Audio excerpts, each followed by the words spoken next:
दिखाया गया है कि वो लोग फायरिंग कर रहे थे, तो अगर फायरिंग कर रहे थे तो उनको तो ऑन द स्पॉट वहीं पे इनकाउंटर कर दिया गया होता। मैं अपने बूढ़ी दादी को भी क्या बोलूं, कैसे संभालूं उनको। अभी तो मेरा बच्चा भी 6 महीने का है, उनकी बेटी अभी छोटी है। वाराणसी के फूलपुर के रहने वाले मनीष सिंह की पिछले दिनों पीट कर हत्या कर दी गई थी और इस सनसनीखेज वारदात में फिलहाल वाराणसी पुलिस ने जो 2 मुख्य आरोपी हैं उनके हाफ एनकाउंटर का दावा किया है। पुलिस से दोनों मुख्य आरोपियों की मुठभेड़ होती है और उसके बाद दोनों को गिरफ्तार किया जाता है। दावा ये किया जा रहा है कि दोनों के पैर में गोली लगी है, लेकिन इन सब के बीच में क्या पीड़ित परिवार को इंसाफ मिला है? क्या प्रशासन की ओर से जो वादे किए गए थे वो पूरा हुआ है?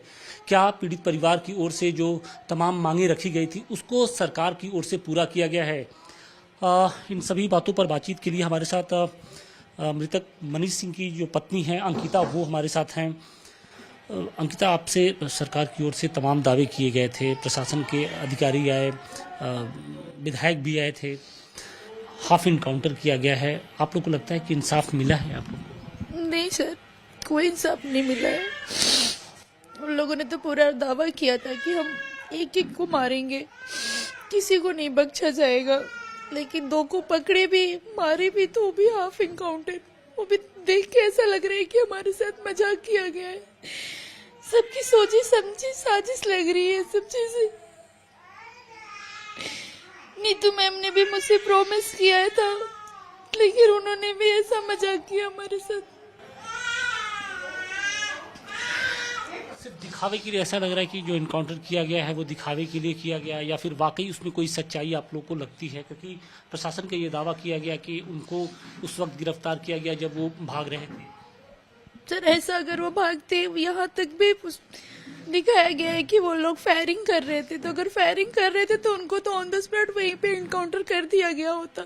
लेकिन अगर वो लोग गोली चलाए भी, फिर हॉस्पिटल उन लोग को तड़पने देना चाहिए था, मारना चाहिए था वहां पे, लेकिन ऐसा कुछ नहीं हुआ। कागजी खाना पूर्ति की जा रही है। जी,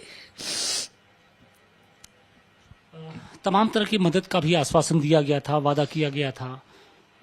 क्या लगता है कि सरकार अपनी बातों पर खरी उतर रही है, प्रशासन अपनी बातों पर खरा उतर रहा है? नहीं सर, कहीं भी नहीं। जिसने भी जो वादा किया, किसी ने कोई वादा नहीं निभाया। उल्टा इतने दिन बाद अगर वो लोग पकड़े भी तो वो भी हाफ इनकाउंटर। उससे तो और हमारी उम्मीदें खत्म हो गई कि सरकार या फिर नीतू मैम या फिर अवधेश सर जी कुछ करेंगे। उत्तर प्रदेश में योगी आदित्यनाथ की सरकार है जो अपनी कानून व्यवस्था के लिए जानी जाती है। आपको लगता है कि आप लोग को इंसाफ मिलेगा? आपकी बात अगर मुख्यमंत्री तक पहुंचती है या मुख्यमंत्री से मुलाकात होती है? सर यहाँ तो मुझे सब कुछ जातिवादी लग रही है। शायद हम क्षत्रियों को ऐसे ही मरेंगे सब, कोई कुछ नहीं करेगा। जब गांव में लोग सेफ नहीं है तो हम बाहर कैसे सेफ हो सकते हैं?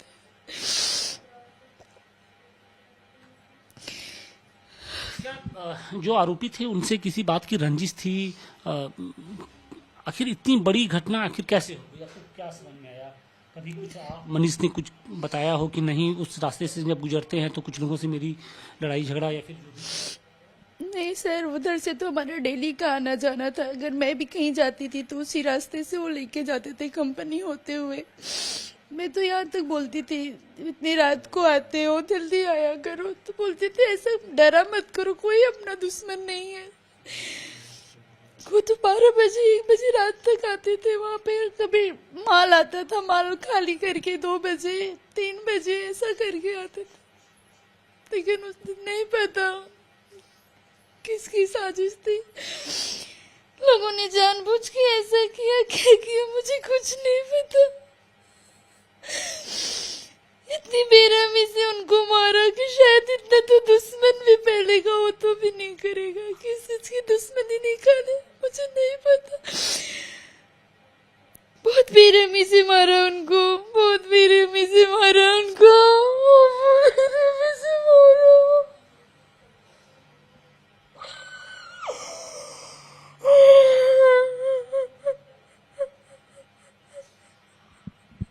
योगी जी से क्या अपील करना चाहेंगे? मैं योगी जी से की प्रार्थना करूंगी कि जिसने भी मेरे हस्बैंड के जान लिया उनका इनकाउंटर कर दे, क्योंकि हमें इंसाफ चाहिए सर, हमें पूरा इंसाफ चाहिए। बच्चे हैं, बच्चों की भी लंबी अभी काफ़ी लंबी ज़िंदगी है, आपको भी संभलना पड़ेगा, थोड़ा सा उनको भी ढांढस देना पड़ेगा। कैसे संभालेंगे परिवार को? नहीं समझ में आ रहा है मुझे, कुछ भी समझ में नहीं आ रहा है मुझे, कैसे संभालो, कैसे क्या करूं। मेरी बूढ़ी दादी है घर में, वही सब कुछ थे। योगी जी से क्या अपील करना चाहेंगे? मैं योगी जी से की प्रार्थना करूंगी कि जिसने भी मेरे हस्बैंड के जान लिया उनका इनकाउंटर कर दे, क्योंकि हमें इंसाफ चाहिए सर, हमें पूरा इंसाफ चाहिए। बच्चे हैं, बच्चों की भी लंबी अभी काफ़ी लंबी ज़िंदगी है, आपको भी संभलना पड़ेगा, थोड़ा सा उनको भी ढांढस देना पड़ेगा। कैसे संभालेंगे परिवार को? नहीं समझ में आ रहा है मुझे, कुछ भी समझ में नहीं आ रहा है मुझे, कैसे संभालो, कैसे क्या करूं। मेरी बूढ़ी दादी है घर में, वही सब कुछ थे। मैं अपनी बूढ़ी दादी को भी क्या बोलूं, कैसे संभालूं उनको। अभी तो मेरा बच्चा भी 6 महीने का है, उनकी बेटी अभी छोटी है, बहुत लंबी उम्र है। मैं कहीं से कोई उम्मीद नहीं दिख रहा मुझे।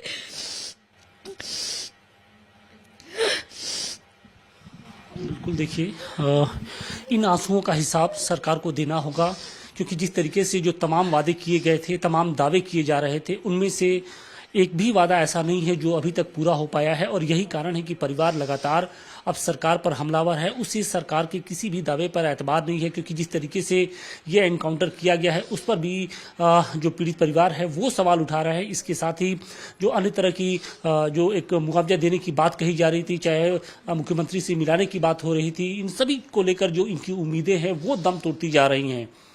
वाराणसी के फूलपुर के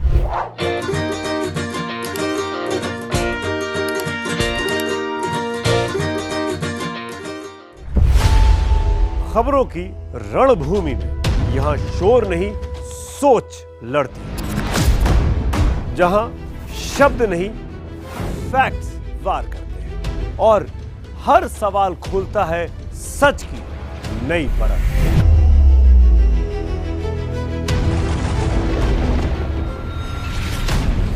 चक्रव्यूह आपके अपने सुमित अवस्थी के साथ सोमवार से शुक्रवार शाम 6:57 पर टाइम्स नाउ नव भारत पर।